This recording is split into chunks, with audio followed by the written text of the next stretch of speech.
Good morning, everyone. Today we're going to talk about types of reactions, combustion, and some corrosion. So we're going to start off with the four major types of reactions. So this is the creation, of new products. So we have a synthesis, decomposition, single displacement, and double displacement. So we're going to start with the first one, with the synthesis. Here are two single units joined together to create a compound made up of them. So when we're talking about single units, we're talking about elements, okay? And when two elements come together, they form a compound, okay? So we have element A here plus element B, okay, undergoes a synthesis reaction, okay, to produce a compound AB, okay? So sometimes what I like to do is I like to pretend that this is a dance, okay, and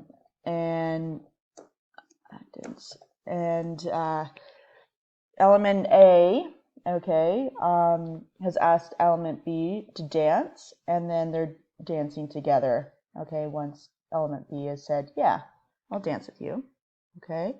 Now just remember, on this side, on the left side of the arrow, are your reactants, and then on the right side of your arrow is your products. Okay, so element A and element B, okay, come together to form a compound. Now, it's always important to point out that if this is an ionic compound between a metal and a nonmetal, the metal is always first, okay? It's the metal asking the nonmetal for a dance. If this is molecular, it's usually whatever element is coming first. When you put them together, that's how you write them. Okay, the next one is decomposition. So we have this compound here, AB, okay, and it undergoes a decomposition reaction where they're broken apart back into their elements, okay. So when I'm thinking about the dancing, they're dancing, the song ends, and they break back apart, okay, so that is decomposition. Single displacement. Here, one atom on its own meets a molecule of two or more atoms. They swap this single atom with the first atom of the compound. So we have this single element here plus a compound here. Okay, so they undergo a single displacement reaction. And it's like they're switching partners. So A switches place with B, and B switches places with A. So then the B is on the outside, and then we have A and C together. Now, if this was a dance, element A asks to cut in to the dance of B and C, and B allows it. So A then joins with C, and they start dancing off together, and B leaves. The last type of reaction is called the double displacement. So here we have two compounds. They both split apart and rejoin the other combination. Think of it as the first atom swaps with the first atom of the other. So here we have two compounds, compound A and B plus compound C and D. And what happens is compound A and C, they switch places. So the first atom or element of the compound, they switch places. So when they undergo the reaction, C is now with B and A is now with D. Sometimes the new ionic compounds form, so C and B and AD, for example, don't dissolve in water. They sink to the bottom of the container, and they're called a precipitate, and you can see them. So that's when you put two liquids together, and then you get a solid forming, and that is an indicator of a chemical change. Okay, so we're going to do some examples here. So with a synthesis example, I have sodium and oxygen. Okay, they're going to undergo a synthesis reaction. Okay, so what we have to do in order to find, this is going to become a compound. So we're going to have a compound Na and O. Okay, they're going to come together to form a compound. Now, we have to do our crossover rule. So if you remember our crossover rule when we're naming, we know that sodium has a charge. So I'm just going to take a look up here. Sodium has a charge of 1 up in the corner here, okay, and oxygen has a charge of 2. So we got to put our charges over top. So this is a 1 plus, and this is a 2 minus. So this 2 is going to come down here. This 1 is going to come down here. And so when it makes a compound, we're going to get Na2O. Okay, so that's how we create the compound. Okay, now we have to make sure that it's balanced. Okay, so the easiest way to do that is to count up our atoms. And what I'm going to do here is I'm just going to make a little bit of space. Now you can write this on a piece of paper, or you can count this one. This one's pretty easy in your head, but I always like to go through my strategy here of counting atoms. So on this side of the arrow, on the left side, I have 1 sodium. On the left side of this one, I have 2. On the right side here, I have 2 sodium, and I only have 1 oxygen. So I'm not balanced here. Okay, so what I need to do is I need to balance these out. If I put a 2 here in front, this 2 is going to multiply the 2 on the sodium. That's going to give me 4. And this 2 here, okay, it's going to multiply the 1 on the other side. So that means I have 2 oxygens. Then on the left, if I put a 2 here, oh, actually, I want to have 4. Let me get rid of that. Because I want a 4 because I have 4 sodiums on this side, so I need 4 over here. So now my sodium is balanced, and so is my oxygen. And so now you're done. Let's do another example here. Decomposition. Okay, so this is the breaking apart. So this is hydrogen and oxygen are dancing, the song's over, and now they're going to break apart. So I know they're going to break apart into hydrogen and oxygen. Now, when water breaks down, it forms a gas. Now, if you remember elements such as hydrogen and oxygen, okay, they're all doubles in their elemental state.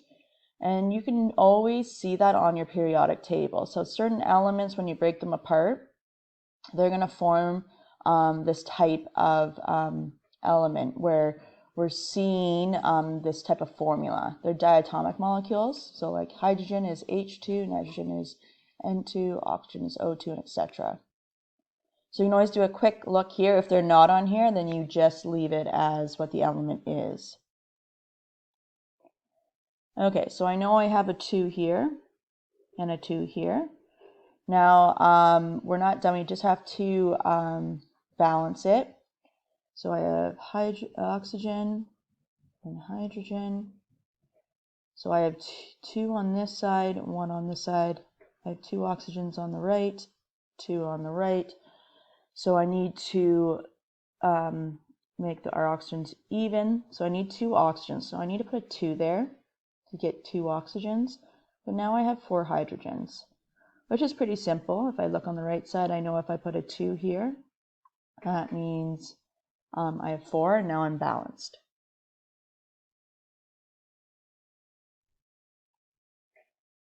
Okay, so single displacement.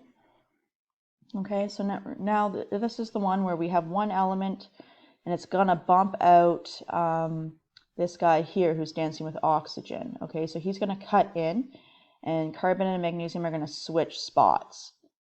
So I'm gonna have carbon here plus Mg and oxygen. Now I need to know, I gotta do my crossover to see Mg and oxygen. So if I look at my periodic table, oxygen's a -2, Mg is a +2. So 2 plus, 2 minus, and we're going to do our crossover rule. So what we're going to get is Mg2O2.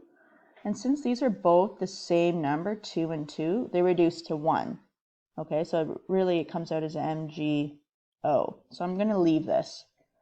Now carbon, I'm going to check my periodic table, but I'm pretty sure it's not a diatomic molecule, so it's not going to have a little 2 attached to it. So we're going to do a quick look. Hydrogen, nitrogen, oxygen, fluorine, bromine, and iodine. So we're going to just leave it as carbon. Okay, so we are going to count out what we have here. We want to make sure it's balanced. So we have magnesium. Remember, it's always easier to put the metal first and then the non-metals. leaving oxygen and hydrogen last.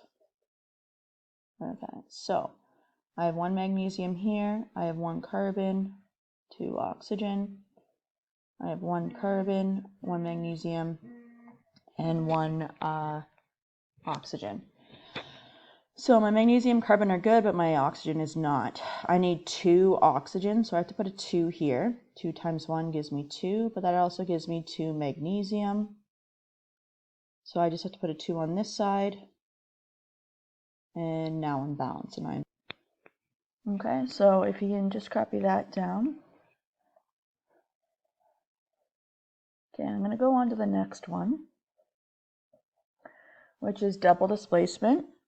So we have 2 compounds, okay? I like to pretend this is like kind of like a square dance where they're going to switch partners, okay? So Na and Mg are going to switch partners. So what we're going to get is we're going to get MgBr plus NaCl.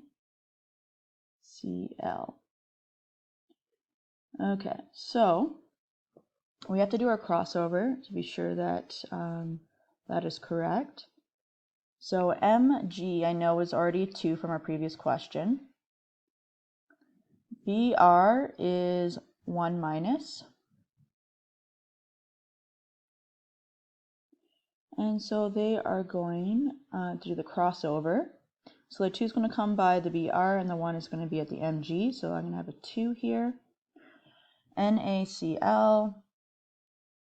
Cl is 1. And Na has a charge of 1. So when they do the cross, it's just going to be 1 and 1. So I'm just going to leave it the way it is. Okay, so for our last step, we just need to balance this out. So we're going to put the metals first underneath, and the non-metals, and we're going to count up both sides. Okay, I can have 1 sodium, 1 bromium, 1 magnesium, but I have 2 chlorine.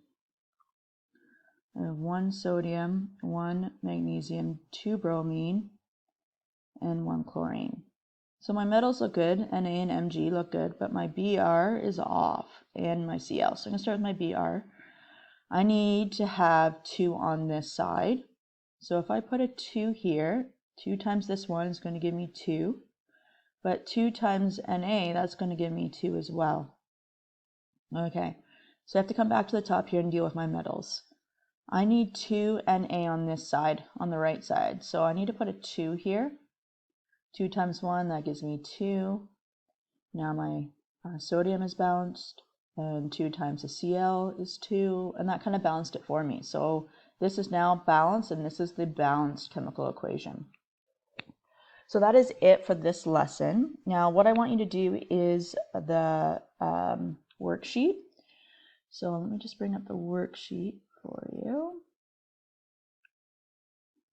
And I'll go over it really quickly. So this is the worksheet. So what I would like you to do, we have those 4 types: synthesis, decomposition, single displacement, and double. Okay, so the first step is to tell me the type. So when I'm looking at this, I have a dancing couple. Okay, so this is a compound, and then they break apart. Okay, maybe the song ends. So that means that's going to be a decomposition. So you just write decomposition. The second part is to balance this. So NCl, so metal first, and then the non-metal. You count up each side. So I have 1 zinc, 2 chlorine, 1 zinc, and 2 chlorine. And actually, it is balanced, so I don't have to do anything. Okay, and then you go down to the next one right here. Okay, so I have K, potassium plus iodine. Okay, so I have single elements, okay, joining to make a compound. Okay, so that would be our synthesis reaction. So I'd write synthesis. Okay, and then I would count them up. So I have K and I, and I'm going to count up either side.